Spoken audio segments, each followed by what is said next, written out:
So let's revisit section 9.5, brand equity management. And remember, the value is what we're looking for out of what we're doing for our programs and how we communicate with our customers and potential customers.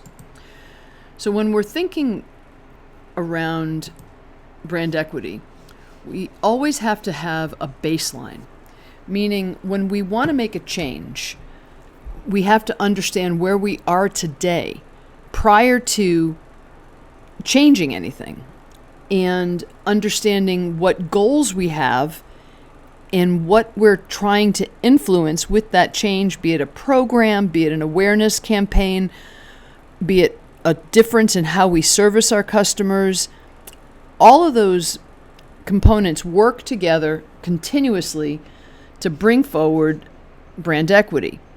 But again, the most important part is setting that baseline. And the baseline itself will be really monitoring the vision and the mission goals as it pertains to the mantra. Really, what do we stand for?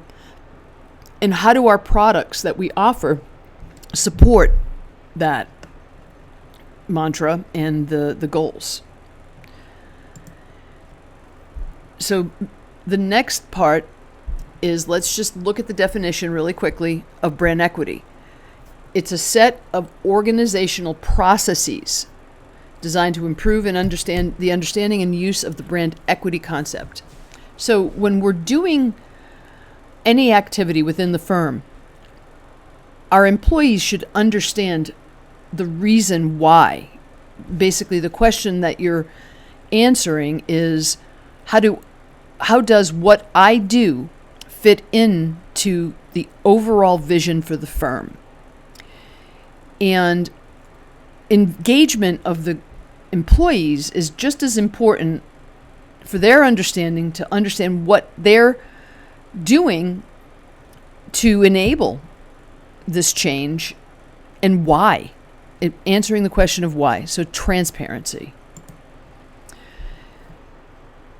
So the steps to design a brand equity management system is, first of all, to have the brand charter and assembling brand equity reports. What does that mean? We'll talk about that. And defining the brand equity responsibilities. So we're reporting, and as the expression goes, if it isn't measured, it doesn't matter. So brand equity reports, the reporting, is how we're measuring our activities that the people within the firm will do, and what's their responsibility? What do they need to do to make it happen? The definition of what you're doing and how you're tracking is the first step of the brand charter, which is the formalized document. And brand management guidelines really, how do you manage the brands in order to continuously stay within your vision and mission and what you stand for? And next, the programs, how do they actually address areas of inequity where they're not meeting the brand goals? So how do the programs actually make that change and influence the brand such that will continuously reinforce that brand through packaging, communications, through how we interact, everything.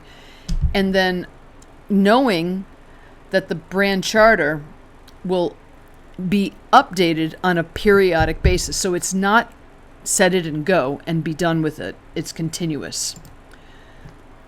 The next step that we'll take is creating those reports. And the reports themselves are really based on what's the key performance indicators of what and why, of how we're going to be working with the 5 C's. Consumers, the content, the community, the competition, the conversions. Sounds very familiar, doesn't it? Sounds just like our brand audit. So the what and why of what we're doing day to day, how does that get changed or improved if as we set those goals to meet those goals in order to meet the objectives that we've set? Finally, when we think of these goals and the needs, we want to be able to identify exactly who's doing what. Oops, I went a little too far. Who's doing what? And who's doing what